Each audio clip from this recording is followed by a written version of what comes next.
안녕하십니까. 엄청난 제가 여론조사를 소개하면서 가장 의미 있는 가장 중요한 여론조사 결과가 나왔습니다. 그것도 이제 좌파들이 절대 시비를 못 거는 뉴시스는 연합뉴스처럼 대형 통신사입니다. 약간 좌파 성향이죠. 뉴시스. 여기에서는 이제 에이스 리서치.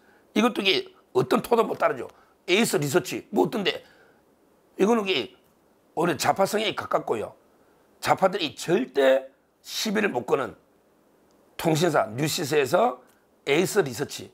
뭐 여론조사기 공정이나 코프라, KORPA 뭐 이런 데는 막 시비를 걸잖아요. 근데 에이스 리서치는 시비를 못 걸어.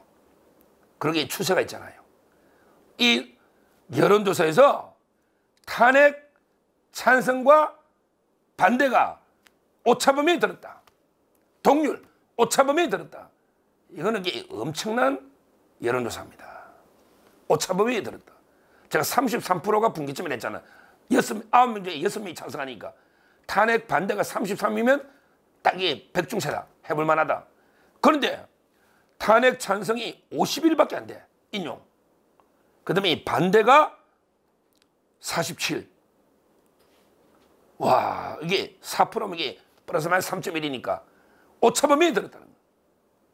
오차범위에. 이 조사는 제가 알기로 처음입니다. 처음이에요. 탄핵 찬반이 오차범위로 동률로 들었다. 이거는 제가 처음 보는 조사입니다. 아주 엄청나게 중요한 조사입니다. 조사예요.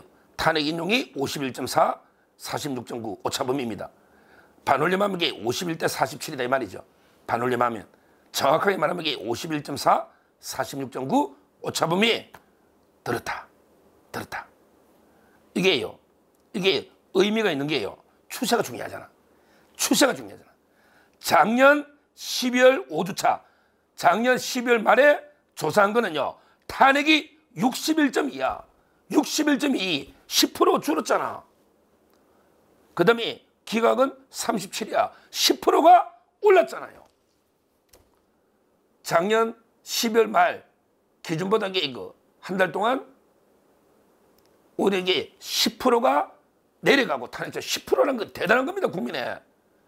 10%가 반대 여론이 오르고 찬성 여론은 줄었다 이 말이죠. 내렸다. 이 추세가 엄청나게 중요합니다. 야, 참 이게 엄청난 여론조사가 나오는 거예요. 왜 그러냐면 누누이 말했지만 헌법재판소는 정치적 사법기관이다.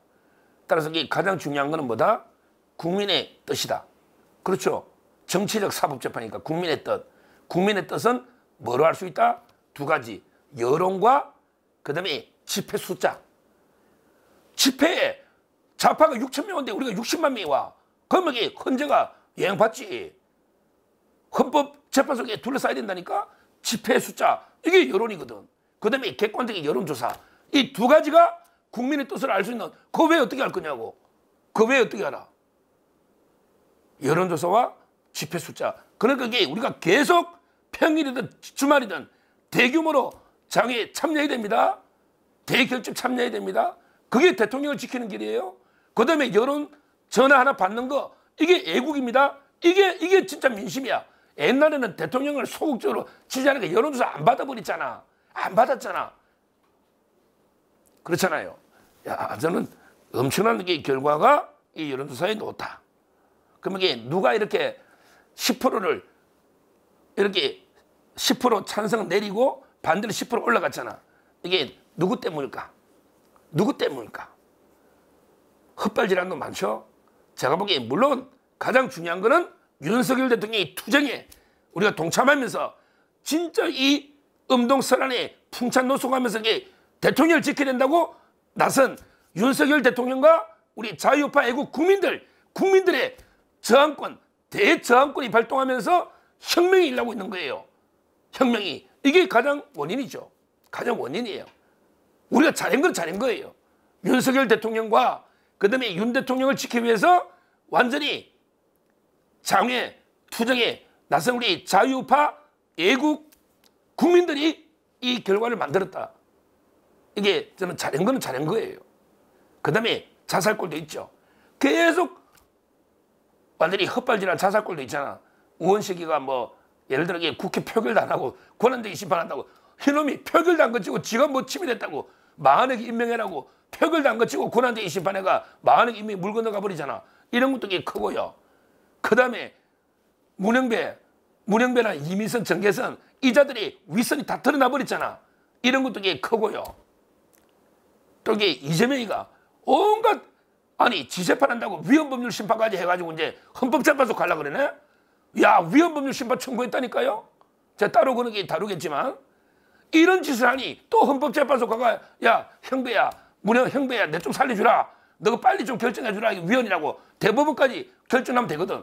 대법원까지 결정해야 된다고. 사후에 결정해도 재심 사유거든. 그러니까 이게 문영배한테 SOS를 친 거야. 내 좀 살려줘. 오죽하게 위헌법률 심판까지 했겠냐고요. 참 이게 이런 이재명의 지시 물론 이게 재판부에서 위헌법률 심판을 안 받아주는데 안 받아주면 이게 또 그걸 가지고 헌법소원할 수 있다니까. 그럼 이게 결국 헌재로 가. 물론 재판은 진행돼. 제가 그랬잖아. 설명했잖아요. 재판은 진행되는데 나중에 헌재가가 이기면 이재명이가 6명 대가 헌법소원 이기버리면 그럼 이게 재심이 된다니까. 재심이. 그러니까 이재명으로서는 이게 또 헌재 승부를 걸어보는 거예요. 그런 게 따로 제가 나중에 상세하게 한번 분석해드리고요. 하여튼 이런 식으로 이재명, 우원식, 문영배, 이미선, 정계선 이런 자들이 재판을 개판을 하니까 아니 헌법재판소가 아니고 헌법개판소다. 헌법개판소다. 이러고 있잖아. 이러니까 지지율이 탄핵 찬성 지지율이 급락하고 반대 여론이 급등하는 거예요. 급등하는. 그 이유는 우리가 잘한 거 우리 윤석열 대통령 중심으로 애국 우파 국민이 잘한 거예요. 그 다음에 자살골은 이재명, 우원식, 문영배 이런 자들이 자책골을 넣은 거예요. 그러니까 이게 대반전에서 오차범위로 왔다. 이건 상당히 그 의미 있는 진짜 이게 중요한 여론조사다. 저는 이렇게 봅니다. 요 추세로 가면 골든 크로스 추세가 있잖아.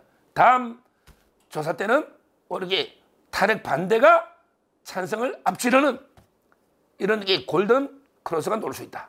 이렇게 보는 거예요. 참고로요. 이 조사에서 대선 지지도도 노네요. 참고로 보세요. 저는 조기 대선에 관심이 없어요. 근데 참고로 한번 불러드리면 이재명이가 이 좌파더라 그랬잖아. 이재명이가 41.4 나왔잖아. 이 좌파거든. 이재명이 41. 그 다음에 김문수가 20.3. 와, 김문수 장관이 20%대는 처음입니다. 자기는 대선 나올 생각도 없어. 대통령 복귀만 바래. 그런데 20.3이야. 막 대통령 하겠다는 사람들은 지지율이 개판이야. 김문수는 안 하겠대. 그런데 20.3으로 20% 넘은 거야. 그 다음에 한동훈 6.7, 오세훈 6.4, 홍준표 6.3. 전부 이게 도토리 6% 3명이야. 그 다음에 이준석이 2.6, 김동연은 1.9네 1.9, 안철수 1.6, 유승민 1.5, 우원식 1.3. 이거는 이게 밑에 의미가 없는 김문수가 20%대를 기록했다. 이거는 이게 보고요. 그 다음에 마지막으로 이게 정당도 이게 국민의힘이 43.7이에요. 민주당은 39.7. 그러니까 이제 이거 4포인트, 물론 이게 오차범위지만 4포인트 국민의힘이 앞섰다. 43.7, 민주당은 39.7, 4% 앞섰다. 이 국민의힘의 지지율은 누구 때문이다? 전적으로 이게 윤 대통령이 제대로 싸우니까 그냥 이게 반사적으로 국민의힘 지지율은 올라오는 거예요. 대통령 지지율이니까. 그 국민의힘은 똑바로 해야 됩니다. 똑바로 해야 돼요.